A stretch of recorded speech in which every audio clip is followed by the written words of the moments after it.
Hello मेरे प्यारे दोस्तों, आपका एजू टू स्टडी पर स्वागत है। मैं आपको पढ़ाऊंगा इतिहास के बारे में।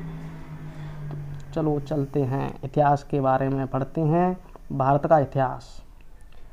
उत्तर में हिमालय से लेकर दक्षिण में समुद्र तक फैला यह उपमहाद्वीप भारतवर्ष के नाम से ज्ञात है, जिसे महाकाव्य तथा पुराणों में भारतवर्ष अर्थात भरतों का देश तथा यहाँ के निवासियों को भारती अर्थात भरत की संतान कहा गया।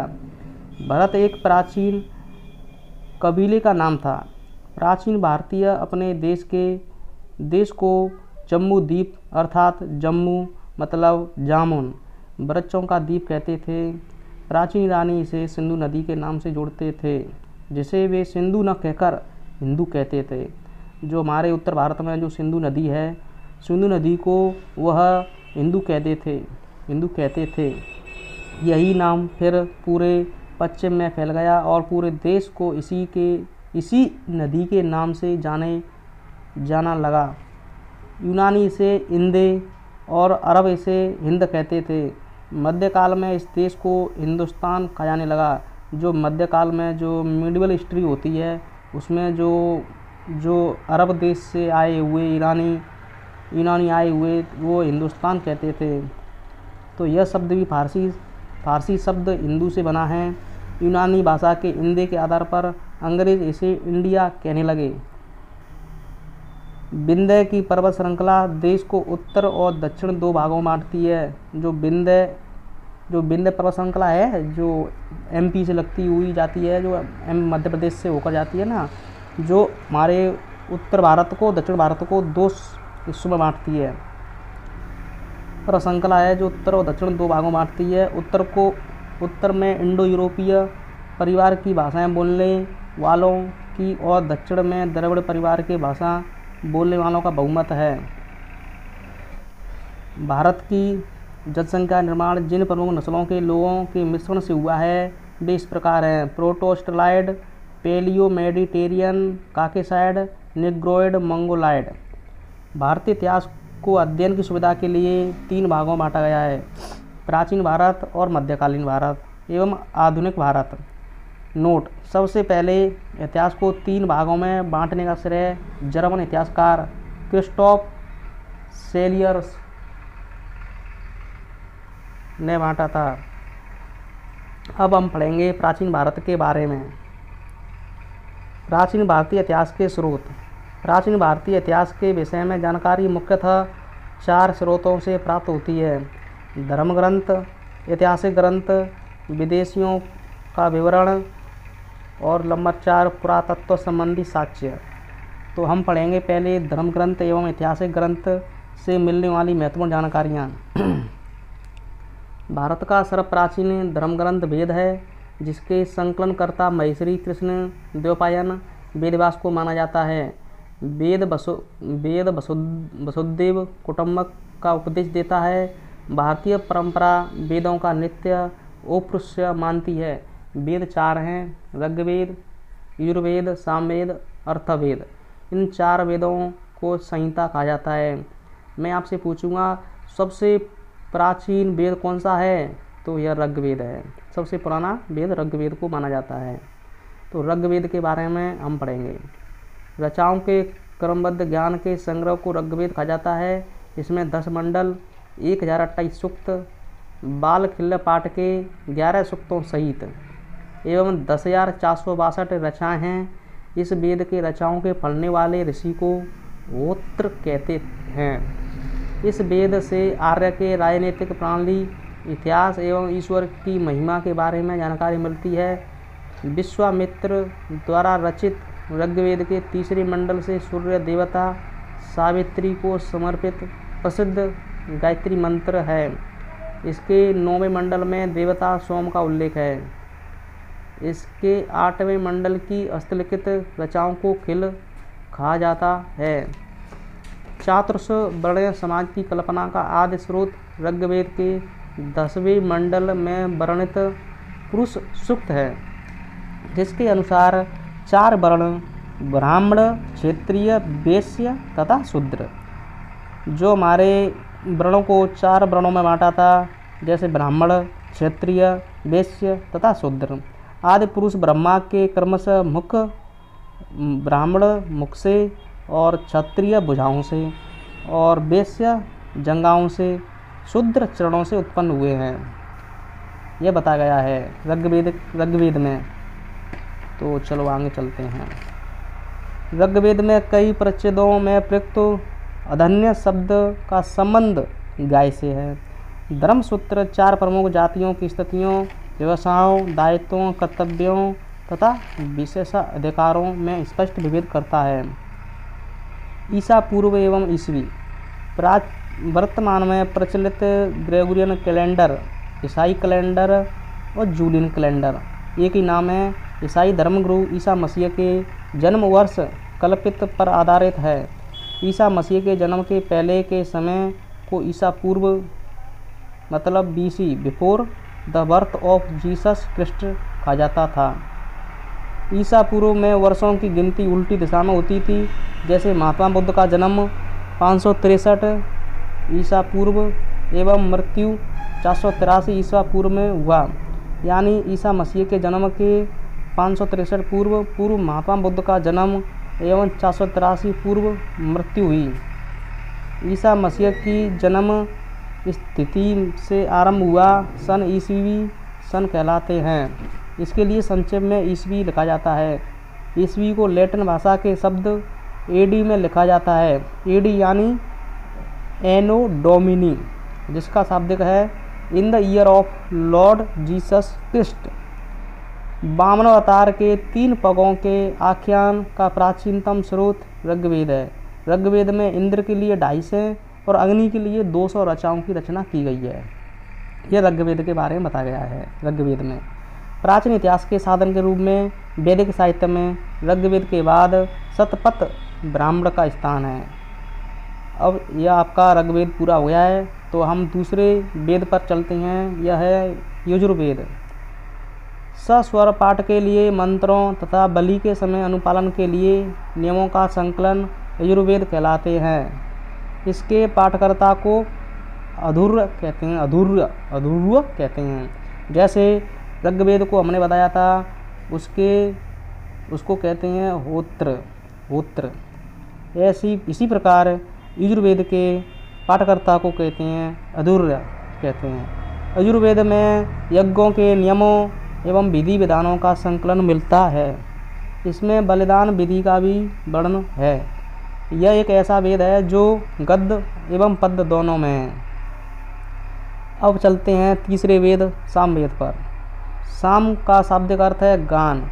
इस वेद में मुख्यतः यज्ञों के अवसर पर गाए जाने वाले रचनाओं मंत्रों का संकलन है। इसके पाठकर्ता को उदाहर्त्र कहते हैं। इसका संकलन ऋग्वेद पर आधारित है। इसे भारतीय संगीत का जनक कहा जाता है। तो नोट डार के यजुर्वेद तथा सामवेद में किसी भी विशिष्ट ऐतिहासिक घटना का वर्णन नहीं मिलता है। अब चलते हैं चौथे वेद पर, अथर्ववेद। अथर्वा ऋषि द्वारा रचित इस वेद में कुल 731 मंत्र, लगभग 6000 पद हैं। इसके कुछ मंत्र ऋग्वेद मंत्रों में भी प्राचीनतर हैं।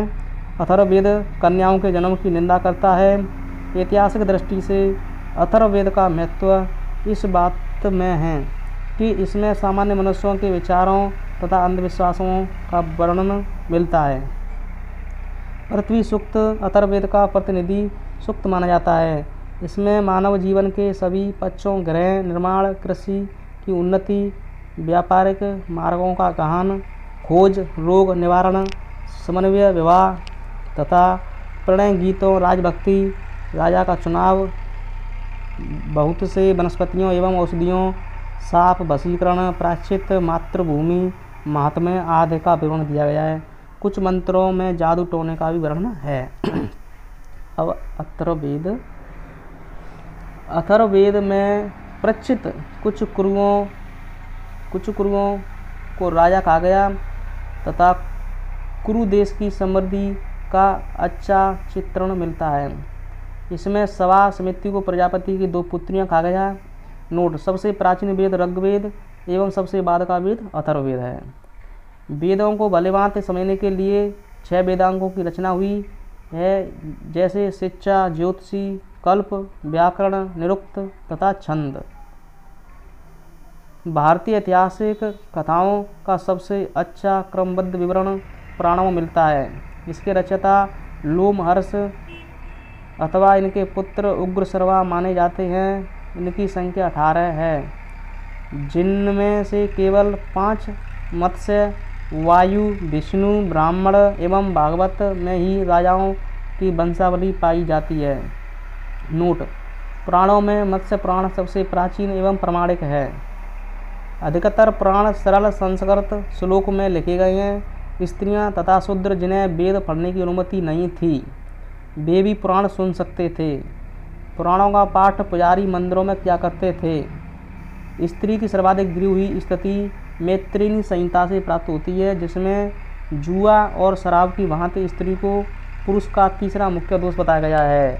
तो दोस्तों देख लो कैसी स्थिति थी हमारे पहले प्राचीन इतिहास में जो लिखा हुआ है वो सत्य है। जो पहले हमारी महिलाओं की स्थिति होती थी तो उनकी तुलना जुआ शराब की भांति किया करते थे। शतपथ ब्राह्मण में स्त्रियों को पुरुष की अर्धांगिनी कहा गया है। जाबालोपनिषद में चारों आश्रमों का उल्लेख मिलता है। स्मृत ग्रंथों में सबसे प्राचीन प्रामाणिक मनुस्मृति मानी जाती है। यह शुंग काल का मानक ग्रंथ है। नारद स्मृति गुप्त युग के विषय में जानकारी प्रदान करता है। जातक में बुद्ध की पूर्व जन्म की कहानी वर्णित है। हीनयान का प्रमुख ग्रंथ कथावस्तु है, जिसमें महात्मा बुद्ध का जीवन चरित्र अनेक कथानकों के साथ वर्णित है। जैन साहित्य को आगम कहा जाता है। जैन धर्म का प्रारंभिक इतिहास कल्पसूत्र से ज्ञात होता है। जैन ग्रंथ भगवती सूत्र में महावीर के जीवन कृत्यों तथा अन्य समकालिकों के साथ उनके संबंधों का विवरण मिलता है। अर्थशास्त्र के लेखक चाणक्य, कौटिल्य एवं विष्णुगुप्त हैं। यह 15 अधिकरणों एवं 180 प्रकरणों में विभाजित है। इससे मौर्यकालीन इतिहास की जानकारी प्राप्त होती है। अनुवादक हैं श्याम शास्त्री। संस्कृत साहित्य में ऐतिहासिक घटनाओं को क्रमबद्ध लिखने का सर्वप्रथम प्रयास कल्लण के द्वारा किया गया। कल्लण द्वारा रचित पुस्तक रायतरंगिणी 8 तरंग है, जिसका संबंध कश्मीर के इतिहास से है। अरबों की सिंध विजय का वृत्तांत चचनामा लेखक अली अहमद में सुरक्षित है। अष्टाध्यायी संस्कृत भाषा व्याकरण की प्रथम पुस्तक के लेखक पाणिनि हैं। इससे मौर्य के पहले का इतिहास तथा मौर्य युगीन राजनीतिक अवस्था की जानकारी प्राप्त होती है। कथायन की गार्गी संहिता एक ज्योतिषी ग्रंथ है, फिर भी इसमें भारत में होने वाले यवन आक्रमण का उल्लेख मिलता है। पतंजलि पुष्यमित्र शुंग के पुरोहित थे। इनके महाभाष्य से शुंगों के इतिहास का पता चलता है। विदेशी यात्रियों में मिलने वाली प्रमुख जानकारी। अब पढ़ेंगे विदेशी यात्रियों से मिलने वाली प्रमुख जानकारी। यूनानी रोमन लेखक टेसियस ने क्या बताया था, तो देखते हैं दोस्तों। यह ईरान का राजवेद था। भारत के संबंध में इसका विवरण आश्चर्यजनक कहानियों से परिपूर्ण होने के कारण अविश्वसनीय हैं। दूसरे हेरोडोटस ने इसे इतिहास का पिता कहा जाता है। इसने अपनी पुस्तक हिस्टोरिका में 5वीं शताब्दी ईसा पूर्व के भारत फारस ईरान के संबंध का वर्णन किया गया है, परंतु इसका विवरण भी अनुश्रुतियों एवं अफवाहों पर आधारित है। सिकंदर के साथ आने वाली लेखकों में निराकस, आनेसिक्राटस तथा अरिस्टोबुलस के विवरण अधिक प्रामाणिक विश्वसनीय हैं। यह सेल्यूकस निकेटर का राजदूत था, जो चंद्रगुप्त मौर्य के दरबार में आया था। इसने अपनी पुस्तक इंडिका में मौर्य युगीन समाज एवं संस्कृति के विषय में लिखा है। डाइमेकस यह सीरी नरेश आंतियोकस का राजदूत था, जो बिंदुसार के दरबार में आया था। इसका विवरण भी मौर्य युग से संबंधित है। डायनोसियस यह मिस्र नरेश टोलमी फिल्डेप्लस का राजदूत था, जो अशोक के दरबार में आया था। टोलमी इसने 2री शताब्दी में भारत का भूगोल नामक पुस्तक लिखी। प्लिनी इसने प्रथम शताब्दी में नेचुरल हिस्ट्री नामक पुस्तक लिखी। इसमें भारतीय पशुओं, पेड़ पौधों, खनिज पदार्थों आदि के बारे में विवरण मिलता है। पेरिप्लस ऑफ द इरिथ्रियन सी, इस पुस्तक के लेखक के बारे में जानकारी नहीं है। यह लेखक करीब 80 ईस्वी में हिंद महासागर की यात्रा पर आया था। इसने उस समय के भारत के बंदरगाहों तथा व्यापारिक बस्तियों के बारे में जानकारी दी। चीनी यात्री चीनी लेखकों ने क्या कहा? फायान, यह चीनी यात्री गुप्त नरेश चंद्रगुप्त द्वितीय के दरबार में आया था। इसने अपने विवरण में मध्य प्रदेश के समाज एवं संस्कृति के बारे में वर्णन किया है। इसने मध्य प्रदेश की जनता को सुखी एवं समृद्ध बताया है। यह 14 वर्षों तक भारत में रहा। संज्ञोन, यह 518 ईस्वी में भारत में आया। इसने अपनी 3 वर्षों की यात्रा में बौद्ध धर्म की प्राप्ति एकत्रित की। हेनसांग, यह हर्षवर्धन के शासनकाल में भारत आया था।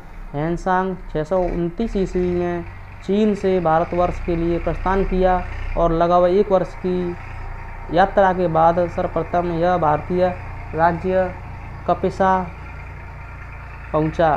भारत में 15 वर्षों तक ठहरकर 645 ईस्वी में चीन लौट गया। यह बिहार में नालंदा जिला स्थित नालंदा विश्वविद्यालय में अध्ययन करने तथा भारत से बौद्ध ग्रंथों एकत्रित कर ले जाने के लिए आया था। इसका ब्राह्मण वृत्तांत सियुकी के नाम से प्रसिद्ध है, जिसमें 138 देशों का विवरण मिलता है। इसने हर्षकालीन समाज, धर्म तथा राजनीति के बारे में वर्णन किया। इसके अनुसार सिंध का राजा शूद्र था।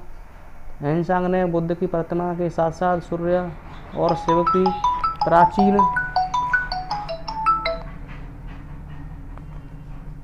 प्राचीन रुको दोस्तों थोड़े 1 मिनट, सॉरी। हेनसांग ने बुद्ध की प्रतिमा के साथ साथ सूर्य और शिव की प्रतिमाओं का भी पूजन किया है। नोट, हेनसांग के अध्ययन के समय नालंदा विश्वविद्यालय के कुलपति आचार्य शीलभद्र थे। यह विश्वविद्यालय बौद्ध दर्शन के लिए प्रसिद्ध था। सिंह, यह 7वीं शताब्दी के अंत में भारत आया। इसने अपने विवरण में नालंदा विश्वविद्यालय, विक्रमशिला विश्वविद्यालय तथा अपने समय के भारत का वर्णन किया है। अरबी लेखक अलबरूनी, यह महमूद गजनवी के साथ भारत आया था। अरबी में लिखी गई उसकी कृति किताबुल हिंद या तहकीक हिंद या भारत की खोज आज भी इतिहासकारों के लिए महत्वपूर्ण स्रोत है। यह एक विस्तृत ग्रंथ है जो धर्म और दर्शन, त्योहारों, खगोल विज्ञान, कीमिया, रीति रिवाजों तथा प्रथाओं, सामाजिक जीवन, भारतोल तथा मापन विधियाँ, मूर्तिकला, कानून, मापतंत्र, विज्ञान आदि विषयों के आधार पर 80 अध्यायों में विभाजित है। इसमें राजपूतकालीन समाज, धर्म, रीति रिवाज, राजनीतिक आदि पर सुंदर प्रकाश डाला गया है। इब्न बतूता, इसके द्वारा अरबी भाषा में लिखा गया इसका यात्रा वृत्तांत जिसे रहला कहा जाता है।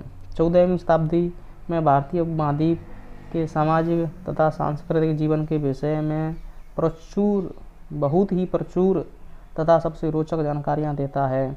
1333 ईस्वी में दिल्ली पहुँचने पर इसकी विद्वता से प्रभावित होकर सुल्तान महमूद बिन तुगलक ने उसे दिल्ली का काजी या न्यायाधीश नियुक्त किया गया था।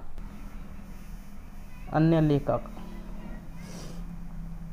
तारानाथ, यह एक तिब्बती लेखक था। इसने कंग्यूर तंग्यूर नामक ग्रंथ की रचना की। इसने भारतीय इतिहास के बारे में जानकारी मिलती है। मार्को पोलो, यह 13वीं शताब्दी के अंत में पांड्य देश की यात्रा पर आया था। इसका विवरण पांड्य इतिहास के अध्ययन के लिए उपयोगी है। तो दोस्तों हम इसी तरह से हम रोज़ाना जो लूसेंट की बुक की जीके है, इतिहास है, भूगोल है, पॉलिटी है, इसी प्रकार से हम सब लूसेंट किताब को समाप्त करवाएंगे धीरे धीरे। इसी प्रकार आप हमारे साथ लगे रहो और आपका जो कॉम्पिटिटिव एग्ज़ाम की जीके आती है वो हमेशा आपकी 100% आपको यहीं से पसीता है जीके का और यहीं से आता है। मैंने कई एग्ज़ाम दिए हैं तो मैंने यह किया है, यह एनालिसिस किया है। लूसेंट की बुक आपने समाप्त कर ली तो आपका कोई भी एग्ज़ाम की जीके नहीं बचेगी। तो चलते हैं दोस्तों। पुरातत्व संबंधी साक्ष्य से मिलने वाली जानकारी। भारतीय पुरातत्व शास्त्र का पितामह सर अलेक्जेंडर कनिंघम को कहा जाता है। 1400 ईसा पूर्व अभिलेख बोगाज कोई एशिया माइनर से वैदिक देवता मित्र, वरुण, इंद्र तथा नासत्य अश्विनी कुमार के नाम से मिलते हैं। यह मध्य भारत के भागवत धर्म विकसित होने का प्रमाण यवन राजदूत एल्यूडोरस के वेशनगर विदिशा गरुड़ स्तंभ लेख से प्राप्त होता है।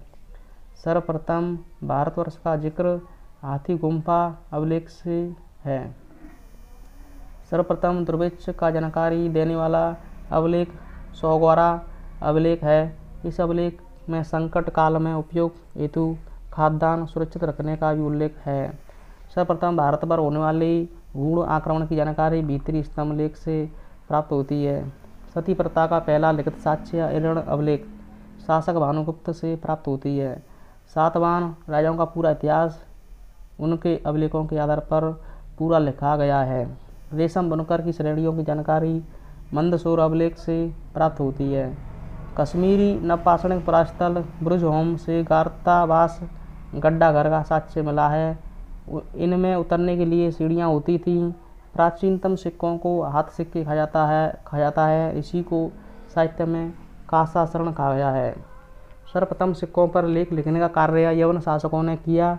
समुद्रगुप्त की वीणा बजाती हुई मुद्रा वाले सिक्कों से उसके संगीत प्रेमी होने का प्रमाण मिलता है। अरकमेडु पुडुचेरी के निकट यह रोमन सिक्के प्राप्त हुए हैं।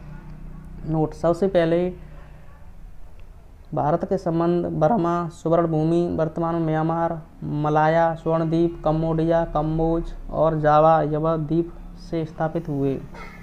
महत्वपूर्ण अभिलेख: हाथी गुम्फा अभिलेख, तिथि रहित अभिलेख, कलिंग राजा खारवेल, जूनागढ़ गिरनार अभिलेख, रुद्रदामन, नासिक अभिलेख, गौतमी बलश्री, प्रयाग स्तंभ लेख, समुद्रगुप्त, योल अभिलेख, पुलकेशन सेकंड, मंदसौर अभिलेख, मालवा नरेश यशोवर्मन, ग्वालियर अभिलेख, प्रत्यार नरेश भोज, भीतरी एवं जूनागढ़ अभिलेख, स्कंदगुप्त, देवपाड़ा अभिलेख, बंगाल शासक विजयसेन।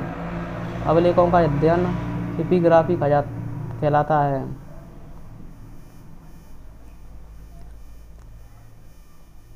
उत्तर भारत के मंदिरों की कला की शैली नागर शैली एवं दक्षिण भारत के मंदिरों की कला द्रविड़ शैली कहलाती है।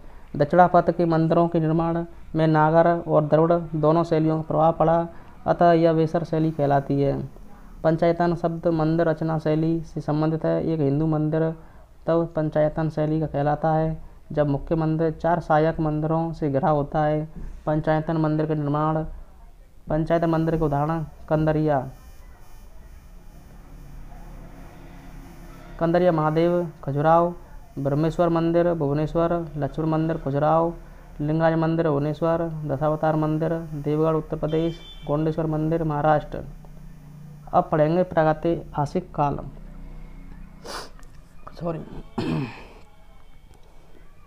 जिस काल में मनुष्य ने घटनाओं का कोई लिखित विवरण उद्धृत नहीं किया उसे प्रागैतिहासिक काल कहते हैं।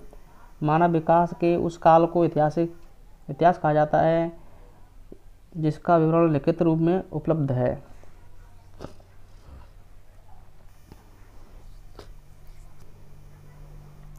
जैसे आदि ऐतिहासिक काल उस काल को कहते हैं जिस काल में लेखन कला के प्रचलन के बाद उपलब्ध लेख पढ़े नहीं जा सके। ज्ञानी मानव होमो सैपियंस का प्रवेश इस धरती पर आज से लगभग 30-40 हजार वर्ष पूर्व हुआ। पूर्व पाषाण युग या पुरापाषाण काल के मानव की जीविका का मुख्य आधार शिकार था। शिकार पुरापाषाण काल में आदि मानव के मनोरंजन के भी साधन थे। आग का आविष्कार पुरापाषाण काल में एवं पहिए का नवपाषाण काल में हुआ। मनुष्य में स्थायी निवास की प्रवृत्ति नवपाषाण काल में हुई तथा उसने सबसे पहले कुत्ता को पालतू बनाया। मनुष्य ने सर्वप्रथम तांबा धातु का प्रयोग किया तथा उसके द्वारा बनाया जाने वाला प्रथम औजार कुल्हाड़ी प्राप्ति स्थल अत्रिपक्कम था। कृषि का आविष्कार नवपाषाण काल में हुआ। प्रागैतिहासिक अन्न उत्पादक स्थल मेहरगढ़ पश्चिमी बलूचिस्तान में अवस्थित है। कृषि के लिए अपनाई गई सबसे प्राचीन फसल गेहूँ पहली फसल एवं जौ थी, लेकिन मानव द्वारा सर्वप्रथम प्रयुक्त अनाज चावल था। कृषि का प्रथम उदाहरण मेहरगढ़ से प्राप्त हुआ है। कोल्डवा का संबंध चावल के प्राचीनतम साक्ष्य से है। पल्लावरम नामक स्थान पर प्रथम भारतीय पुरातन कलाकृति की खोज हुई थी। भारत के पूर्व प्रस्तर युग के अधिकांश औजार स्फटिक पत्थर के बने थे। रॉबर्ट ब्रूस पहले व्यक्ति थे जिन्होंने 1863 ईस्वी में भारत में पुरातनकालीन औजारों की खोज की। भारत का सबसे प्राचीन नगर मोहनजोदड़ो था, सिंधी भाषा में, जिसका अर्थ है मृतकों का टीला। असम का श्वेत भ्रूगिवन भारत में पाया जाने वाला एकमात्र मानभाव कपि है। इनाम गांव ताम्रपाषाण युग की एक बड़ी बस्ती थी। इसका संबंध जौरवे संस्कृति से है। भारत में शिवालिक की पहाड़ी से जीवाश्म का प्रमाण मिलता है। प्रागैतिहासिक काल में भीमबेटका गुफाओं के शैल चित्र के लिए प्रसिद्ध है। भारत में मनुष्य संबंधी सबसे पहला प्रमाण नर्मदा घाटी में मिला है।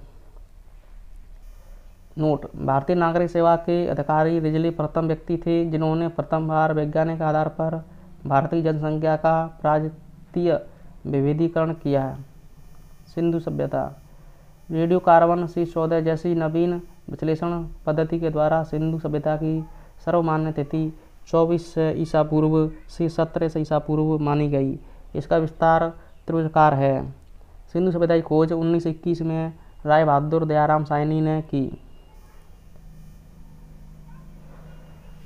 चलो दोस्तों आगे चलते हैं। सिंधु सभ्यता को आदि ऐतिहासिक, प्रो हिस्टोरिक अथवा कांस्य ब्रॉन्ज युग में रखा जा सकता है। इस सभ्यता के मुख्य निवासी द्रविड़ एवं भूमध्य सागरीय थे। सर जॉन मार्शल, भारतीय पुरातत्व सर्वेक्षण विभाग के तत्कालीन महानिदेशक, ने 1924 ईस्वी में सिंधु घाटी सभ्यता नामक एक उन्नत नगरीय सभ्यता पाए जाने वाले की विविध घोषणा की।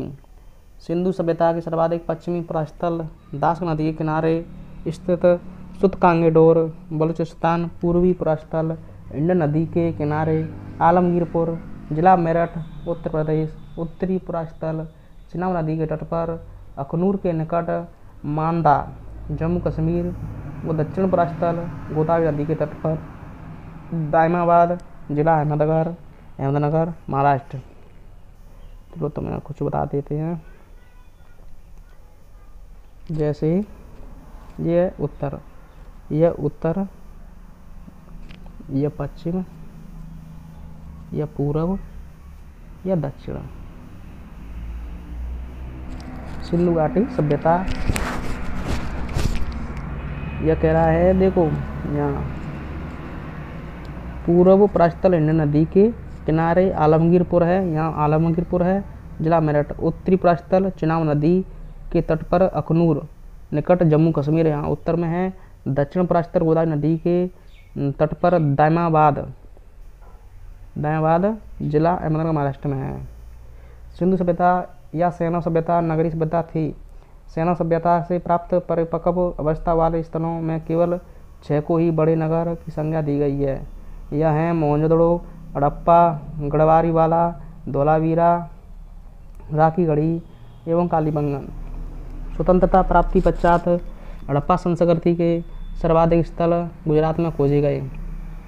नोट: सिंधु घाटी सभ्यता का सबसे बड़ा स्थल मोहनजोदड़ो है, जबकि भारत में इसका सबसे बड़ा स्थल राखीगढ़ी घग्गर नदी है जो हरियाणा के जिंद जिला में स्थित है। इसकी खोज 1969 में सूरजभान ने की थी। लोथल एवं सूतकोतता सिंधु सभ्यता का बंदरगाह था। जुते हुए खेत और नक्काशीदार ईंटों का प्रयोग का साक्ष्य कालीबंगन से प्राप्त हुआ है। मोहनजोदड़ो से प्राप्त स्नानागार संभवतः सैनव सभ्यता की सबसे बड़ी इमारत है, जिसके मध्य स्थित स्नान कुंड 11.88 मीटर लंबा, 7.01 मीटर चौड़ा एवं 2.43 मीटर गहरा। अग्निकुंड लोथल एवं कालीबंगन से प्राप्त हुए। मोहनजोदड़ो से प्राप्त एक शील पर 3 मुख वाले देवता पशुपतिनाथ की मूर्ति मिली है। उनके चारों ओर हाथी, गैंडा, चीता एवं भैंसा विराजमान हैं। मोहनजोदड़ो से नर्तकी की एक कांस्य मूर्ति मिली है। हड़प्पा की मोहरों पर सबसे अधिक एक सरंगी पशु का अंकन मिलता है। यहाँ से प्राप्त एक आयताकार मोहर में स्त्री के गर्भ से निकलता पौधा दिखाया गया है। मन के बनाने कारखाने लोथल एवं चनुंदड़ों से मिले हैं। सिंधु सभ्यता की लिपि भावचित्रात्मक है। यह लिपि दाईं से बाईं ओर लिखी जाती थी। जब अभिलेख एक से अधिक पंक्तियों का होता था तो पहली पंक्ति दाईं से बाईं ओर, दूसरी बाईं से दाईं ओर लिखी जाती थी। चलो आगे चलते हैं। नोट: लेखन कला की उचित प्रणाली विकसित करने वाली पहली सभ्यता सुमेरिया की सभ्यता थी। सिंधु सभ्यता के लोगों ने नगरों तथा घरों के विन्यास के लिए ग्रिड पद्धति अपनाई। घरों के दरवाजे और खिड़कियां सड़क की ओर न खुलकर पिछवाड़े की ओर खुलते थे। केवल लोथल नगर के घरों के दरवाजे मुख्य सड़क की ओर खुलते थे। सिंधु सभ्यता के मुख्य फसल थी गेहूँ और जौ। सेंधमावासी मिठास के लिए शहद का प्रयोग करते थे। मिट्टी से बने हल्का साक्ष्य बनमाली से मिला है। रंगपुर एवं लोथल के चावल के दाने मिले हैं, जिनसे धान की खेती होने के प्रमाण मिलते हैं। यह चावल का प्रथम साक्ष्य लोथल में प्राप्त हुआ है। सूरकोतता, कालीबंगन एवं लोथल सेंधकालीन घोड़े के अस्थिपंजर मिले हैं। तोल की इकाई संभवतः 16 के अनुपात में थी। सेंधव सभ्यता के लोग यातायात के लिए 2 पहियों एवं 4 पहियों वाली बैलगाड़ी या भैंसागाड़ी का उपयोग करते थे।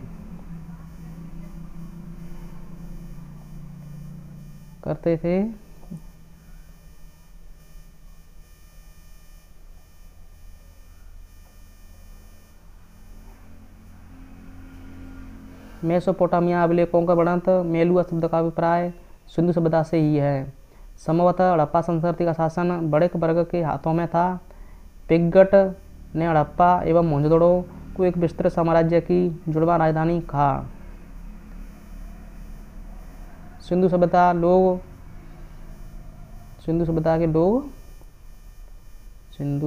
के लोग धरती को उर्वरा की देवी मानकर उसकी पूजा करते थे। वृक्ष पूजा एवं शिव पूजा प्राचीन प्रचलन के साक्ष्य भी सिंधु सभ्यता से मिलते हैं। स्वास्तिक चिन्ह संभवतः हड़प्पा सभ्यता की देन है। इस चिन्ह से सूर्योपासना का अनुमान लगाया जाता है। सिंधु घाटी के नगरों में किसी मंदिर के अवशेष नहीं मिले हैं। सिंधु सभ्यता में मातृ देवी की उपासना सर्वाधिक प्रचलित थी। पशुओं में कुंवलवाड़ा सांड एवं सभ्यता के लोगों के लिए विशेष पूजनीय था। स्त्री मण मूर्तियाँ, मिट्टी की मूर्तियाँ अधिक मिलने से ऐसा अनुमान लगाया जाता है कि सेंधव सभ्यता मात्र सत्तात्मक था। अब पढ़ते हैं कहाँ पर खोज हुई हैं। यह थोड़ा रह गया है, इसको भी देख लेते हैं।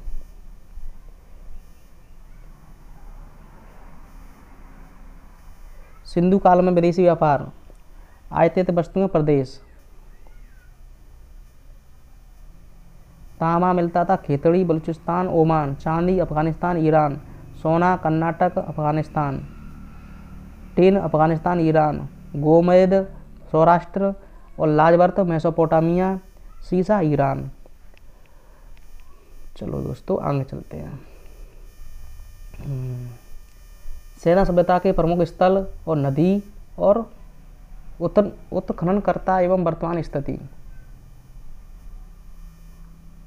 हड़प्पा रावी नदी के तट पर पाकिस्तान, पंजाब प्रांत, साहिवाल जिला, दयाराम साइनी 1921 ईस्वी में खोज करी थी। माधव स्वरूप वत्स उनके साथ थे। व्हीलर 1926 ईस्वी में माधव स्वरूप वत्स और व्हीलर 1940 ईस्वी में। इस प्रकार मोहनजोदड़ो सिंधु पाकिस्तान सिंध प्रांत के लरकाना जिला। राकलदास बनर्जी ने 1922 ईस्वी में, मैके 1927 में, व्हीलर 1930 में। चनुंदड़ो सिंधु सिंध प्रांत पाकिस्तान, नवाबशाह जिला मेके ने 1925 ईस्वी में एनजी मजूमदार के साथ 1931 में इन्होंने खोज की थी। कालीबंगन घग्गर नदी किनारे पर राजस्थान का हनुमानगढ़ जिला, अमलानंद घोष 1951 में, बीवी लाल एवं बी के थापर। कोटदीजी सिंधु सिंध प्रांत का खेरपुर स्थान, फजल अहमद 1953 में, रंगपुर मादर गुजरात का काठियावाड़ जिला, रंगनाथ राव रंगपुर मादर गुजरात का काठियावाड़ जिला, रंगनाथ राव ने। रोपड़ सतलज पंजाब का रोपड़ जिला, एकदत्त शर्मा। लोथल भोगवा नदी गुजरात का अहमदाबाद जिला, रंगनाथ राव। आलमगीरपुर हिंडन नदी उत्तर प्रदेश का मेरठ जिला, एकदत्त शर्मा। सुतकांगेटोर दास्क पाकिस्तान मकराना में समुद्र तट के किनारे, ओरल स्टाइन 1927 में। बनमाली रंगोई हरियाणा का हिसार जिला, रविंद्र सिंह बिष्ट। धौलावीरा लूनी नदी किनारे गुजरात के कच्छ जिला, जेपी जोशी 1967 में, रविंद्र सिंह बिष्ट 1990 एवं 1991 में। सोतका सादीकोर यह दक्षिण बलूचिस्तान में पड़ता है, जॉर्ज डेल्स ने 1962 में खोज की थी। अब चलते हैं यहाँ पर।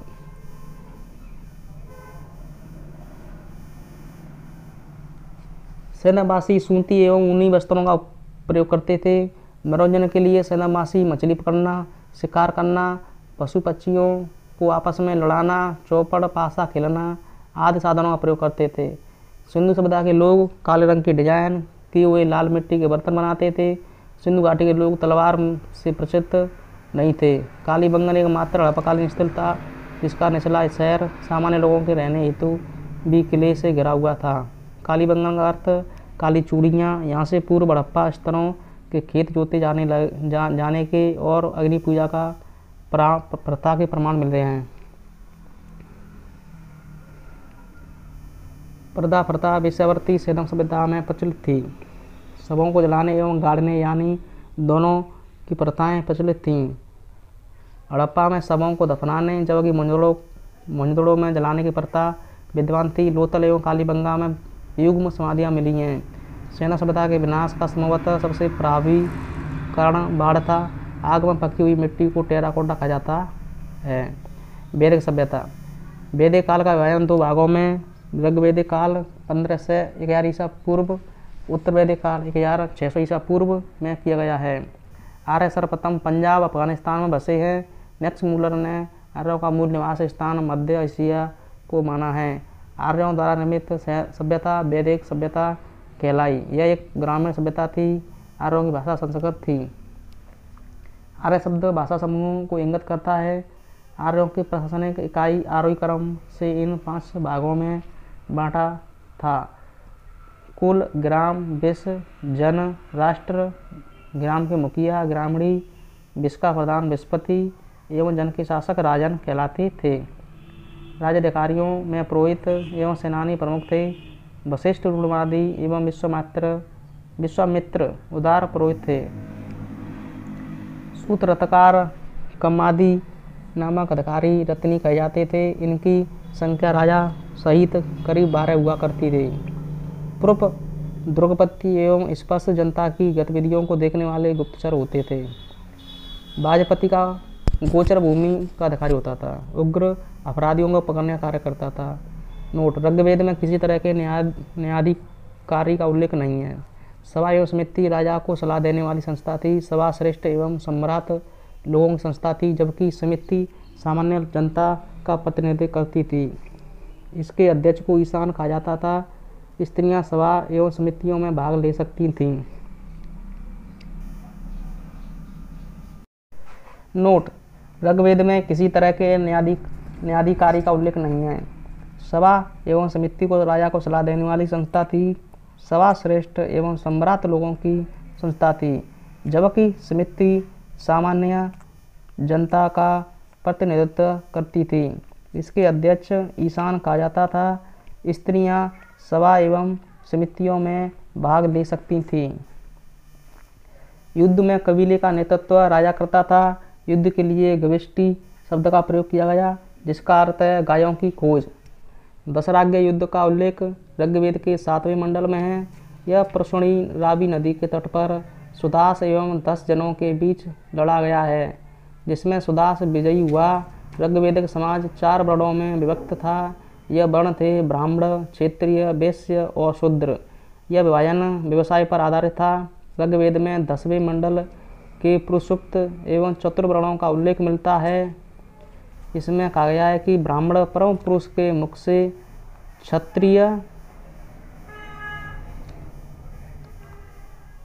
क्षत्रिय उनकी जंघाओं से, वैश्य उनकी जांघों से एवं शूद्र उनके पैरों से उत्पन्न हुए हैं। आर्यों का समाज पितृ प्रधान था। समाज की सबसे छोटी इकाई परिवार या कुल थी, जिसका मुखिया पिता होता था, जिसे कुल्प कहा जाता था। स्त्रियां इस काल में अपने पति के साथ यज्ञ कार्य में भाग लेती थीं। बाल विवाह एवं प्रथा का प्रचलन नहीं था। विधवा अपने मृतक पति के छोटे भाई देवर से विवाह कर सकती थी। स्त्रियां शिक्षा ग्रहण करती थीं। ऋग्वेद में लोपामुद्रा, घोषा, सिकता, आपला एवं विश्वा जैसी विदुषी स्त्रियों का वर्णन है। गार्गी ने याज्ञवल्क्य को वाद विवाद की चुनौती दी थी। जीवन भर अविवाहित रहने वाली महिलाओं को अमाजू कहा जाता था। जीविकोपार्जन के लिए वेद वेदांग पढ़ाने वाला अध्यापक उपाध्याय कहलाता था। आर्यों का मुख्य पेय पदार्थ सोमरस था। यह वनस्पति से बनाया जाता था। आर्य मुख्यतः 3 प्रकार के वस्त्रों का उपयोग करते थे: बास, अधिवास और ऊष्णीस। अंदर पहनने वाले कपड़े को निब कहा जाता था। प्रमुख दर्शन एवं उनके प्रवर्तक: दर्शन चावार्क तो प्रवर्तक चावार्क, दर्शन योग्य तो पतंजलि हैं प्रवर्तक। सांख्य, कपिल, न्याय, गौतम, पूर्व मीमांसा, जैमिनी, उत्तर मीमांसा, बदरायण, वैशेषिक, कणाद या उल्लूक। महर्षि कणाद को भारतीय परमाणुवाद का जनक कहा गया है। आर्यों के मनोरंजन के मुख्य साधन थे संगीत, रथदौड़, घुड़दौड़ एवं द्रुत क्रीड़ा। आर्यों का मुख्य व्यवसाय पशुपालन एवं कृषि था। गायों को धन्या न मारे जाने योग्य पशु की श्रेणी में रखा गया था। गाय की हत्या करने वाले या उसे घायल करने वाले के लिए वेदों में मृत्युदंड अथवा देश में निकाले की व्यवस्था की गई है। आर्यों का प्रिय पशु घोड़ा एवं सर्वाधिक प्रिय देवता इंद्र थे। आर्यों द्वारा खोजी गई धातु लोहा थी, जिसे श्याम अयस कहा जाता था। तांबे की लोहित अयस कहा जाता था। व्यापार हेतु दूर दूर तक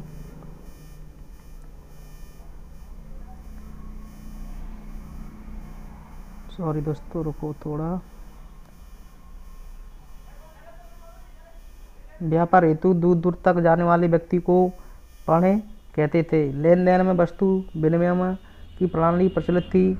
ऋण देकर ब्याज लेने वाले को व्यक्ति को बैंक नोट सुदखोर कहा जाता था।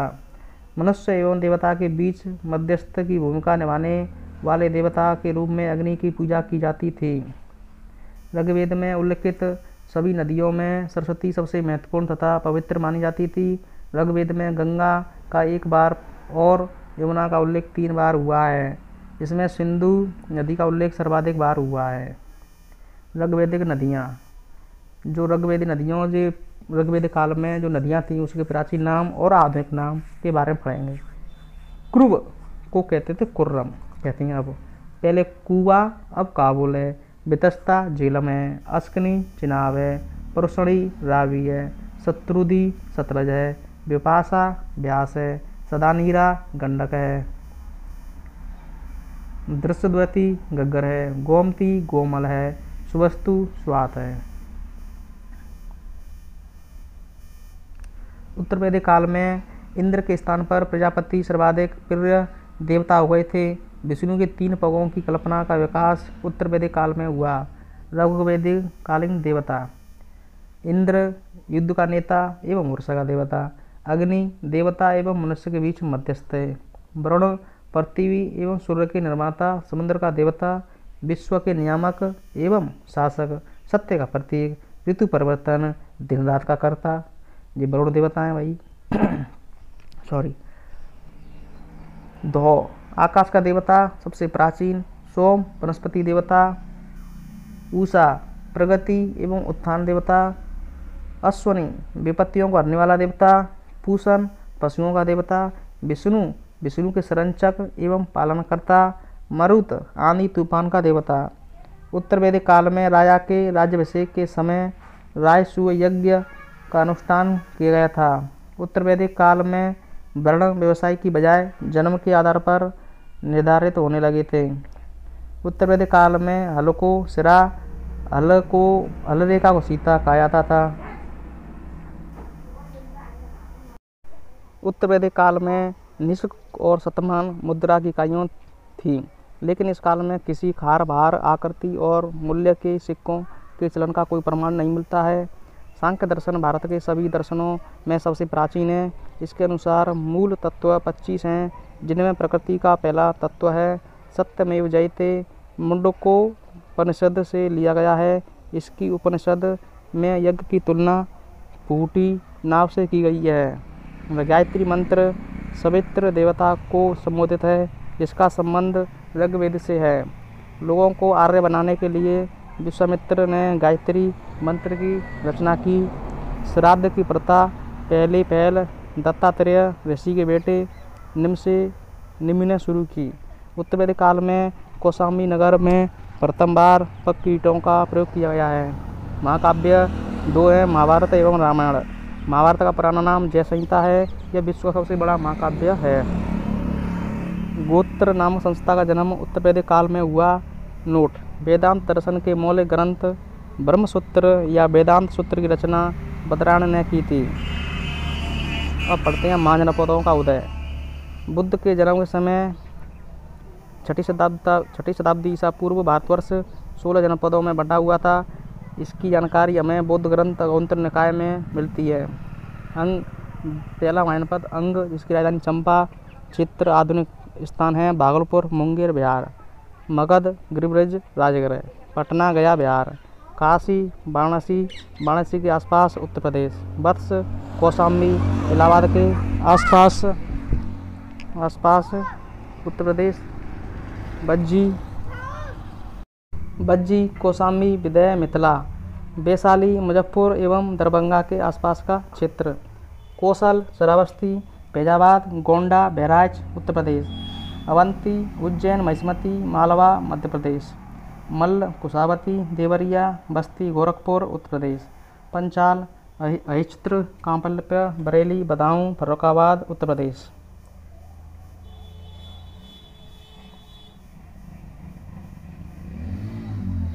चेदी शक्तिमती बुंदेलखंड उत्तर प्रदेश।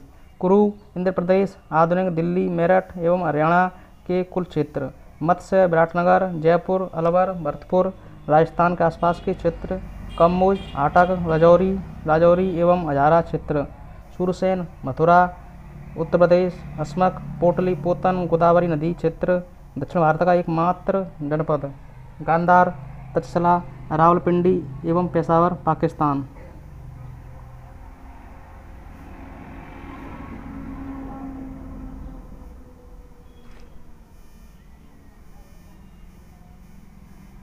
सॉरी दोस्तों, चलते हैं। अभी महाजनपद हो गए और तुम्हारा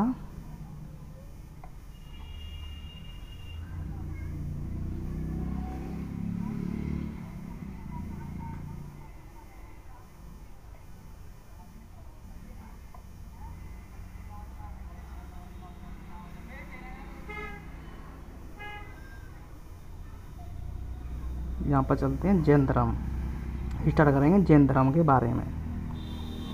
जैन धर्म के संस्थापक एवं प्रथम तीर्थकर ऋषभदेव थे। जैन धर्म के 23वें तीर्थकर पार्श्वनाथ, जो काशी के इक्ष्वाकु वंशीय राजा अश्वसेन के पुत्र थे, इन्होंने 30 वर्ष की अवस्था में संन्यास जीवन को स्वीकारा। इनके द्वारा दी गई शिक्षा थी हिंसा न करना, सदा सत्य बोलना, चोरी न करना तथा संपत्ति न रखना। महावीर स्वामी ने जैन धर्म के 24वें तीर्थकर अंतिम तीर्थकर थे। महावीर स्वामी का जन्म 5 साल ईसा पूर्व कोंडग्राम वैशाली में हुआ था। इनके पिता सिद्धार्थ घातक कुल के सरदार थे और माता त्रिशला लिच्छवी राजा चेटक की बहन थी। महावीर की पत्नी का नाम यशोदा एवं पुत्री का नाम अनुजा प्रियदर्शनी था। महावीर के बचपन का नाम वर्धमान था। इन्होंने 30 वर्ष की उम्र में माता पिता की मृत्यु के पश्चात अपने बड़े भाई नंदीवर्धन से अनुमति लेकर संन्यास जीवन का स्वीकारा था। 12 वर्षों की कठिन तपस्या के बाद महावीर को जरम्बिक के समीप ऋषिपालका नदी के तट पर साल वृक्ष के नीचे तपस्या करते हुए संपूर्ण ज्ञान का बोध हुआ। इसी समय से महावीर जिन विजेता, अर्यत, पूज्य तथा निर्ग्रंथ बंधनहीन कहलाए। महावीर ने अपना उपदेश प्राकृत अर्धमागधी भाषा में दिया। महावीर के अनुयायी को मूलतः निग्रंथ कहा जाता था। महावीर के प्रथम अनुयायी उनके दामाद प्रियदर्शनी के पति जामिल थे। प्रथम जैन भिक्षुणी नरेश दधवान की पुत्री चंपा थी। महावीर ने अपने शिष्यों को 11 गणधरों में विभाजित किया था। आर्य सुधर्मा अकेला ऐसा गंधर्व था जो महावीर की मृत्यु के बाद भी जीवित रहा, जो जैन धर्म का प्रथम थेरा या मुख्य उपदेशक हुआ।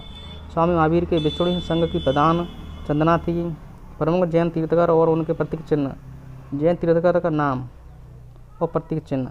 ऋषभदेव प्रथम, उनके साण था। अजितनाथ द्वितीय, हाथी था। संभव तृतीय, घोड़ा। संपार्श्व सप्तम, स्वास्तिक। शांति 16वां, रण। अरनाथ 18वां, मीन। नामी 21वें, नीलकमल। अष्टनेमी 22वें, शंख। पार्श्व 23वें, सर्प। महावीर 24वें, सिंह। दो जैन तीर्थकर ऋषभदेव और अष्टनेमी के नामों का उल्लेख ऋग्वेद में मिलता है। अष्टनेमी को भगवान कृष्ण का निकट संबंधी माना जाता है। लगभग 30 ईसा पूर्व में मगध में 12 वर्ष का भीषण अकाल पड़ा था, जिसके कारण भद्रबाबू अपने शिष्यों सहित कर्नाटक चले गए, किंतु कुछ अनुयायी स्थूलभद्र के साथ मगध में ही रुक गए। भद्रबाबू के वापस लौटने पर मगध की साधुओं से उनका गहरा मतभेद हो गया, जिसके परिणाम स्वरूप जैन मत श्वेतांबर एवं दिगंबर नामक 2 संप्रदायों में बंट गया। स्थूलभद्र के शिष्य श्वेतांबर स्वस्थ वस्त्र धारण करने वाले एवं भद्रबाबू के शिष्य दिगंबर नगर रहने वाले कहलाए। जैन संगतियाँ। प्रथम 300 ईसा पूर्व पाटलिपुत्र अध्यक्ष थे स्थूलभद्र। द्वितीय 6ठी शताब्दी वल्लभी गुजरात क्षमा श्रवण जैन धर्म के तीर्थरत्न थे। सम्यक दर्शन, सम्यक ज्ञान और सम्यक आचरण। त्रिरत्न के अनुशीलन में निम्न 5 महाव्रतों का पालन अनिवार्य है: अहिंसा, सत्य, वचन, अस्तेय, अपरिग्रह एवं ब्रह्मचर्य। जैन धर्म में ईश्वर की मान्यता नहीं है। जैन धर्म में आत्मा की मान्यता है। महावीर पूर्व जन्म एवं क्रमवाद में विश्वास करते थे। जैन धर्म के सप्तभंगी ज्ञान के अन्य नाम स्वादवाद, अनेकातवाद। जैन धर्म अपने आध्यात्मिक विचारों को सांख्य दर्शन में ग्रहण किया।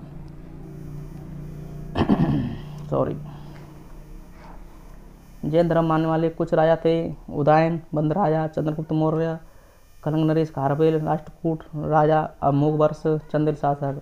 मैसूर के गंग वंश की मंत्री चामुंड के प्रशासन से कर्नाटक के श्रवणबेलगोला में 10वीं शताब्दी के मध्य भाग में विशाल बाहुबली की मूर्ति, गोमतीश्वर की मूर्ति निर्माण किया गया।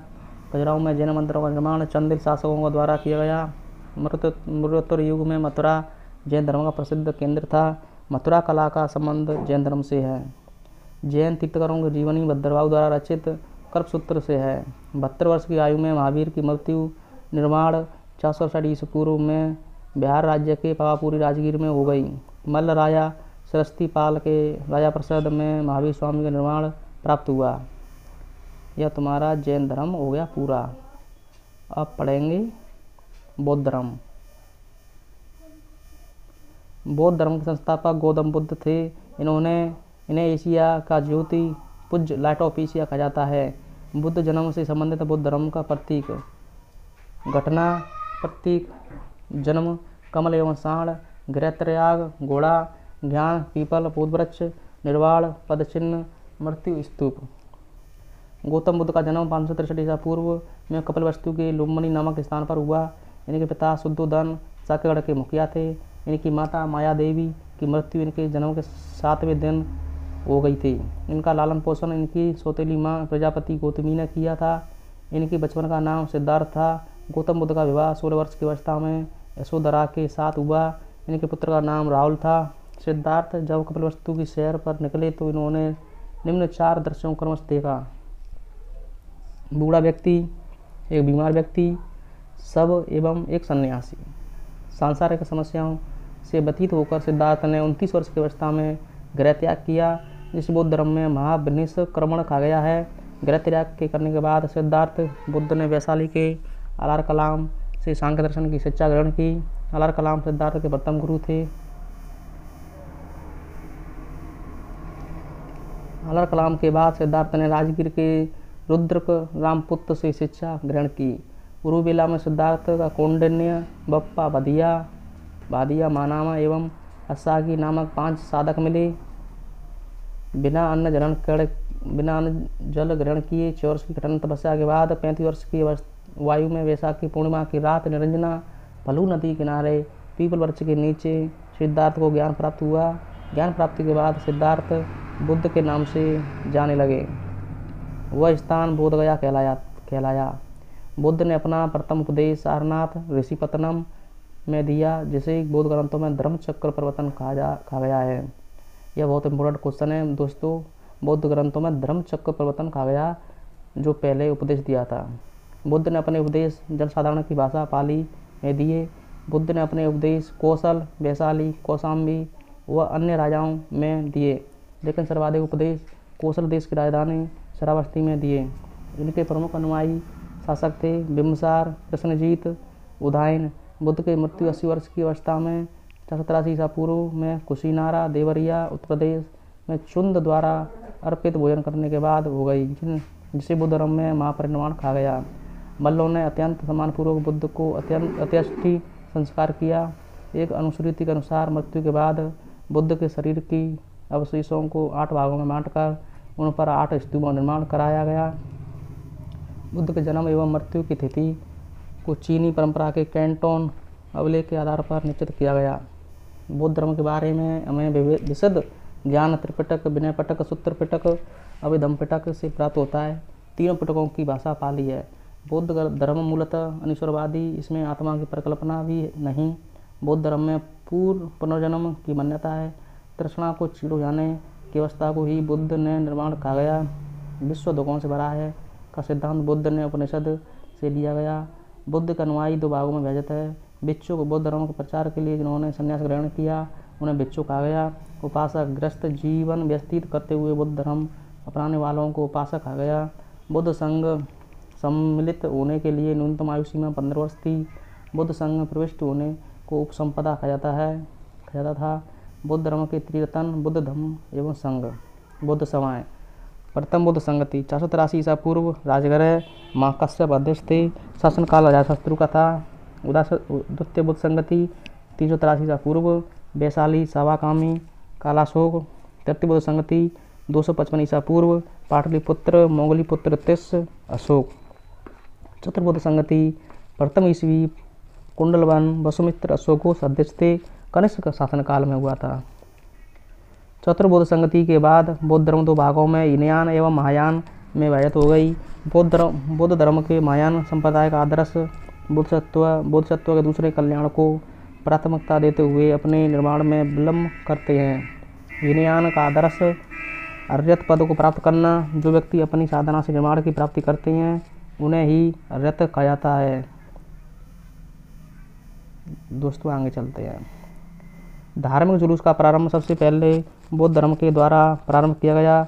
बुद्ध का सबसे पवित्र त्योहार वैशाख पूर्णिमा है, जिसे बुद्ध पूर्णिमा के नाम से जाना जाता है। इसका महत्व इसलिए है कि बुद्ध पूर्णिमा ही दिन बुद्ध का जन्म, ज्ञान प्राप्ति एवं महापरिनिर्वाण से प्राप्त हुई है। बुद्ध ने सांसारिक दुखों के संबंध में 4 आर्य सत्यों का उपदेश दिया है। यह दुख समुदाय, दुख निरोध, गामिनी प्रतिपदा।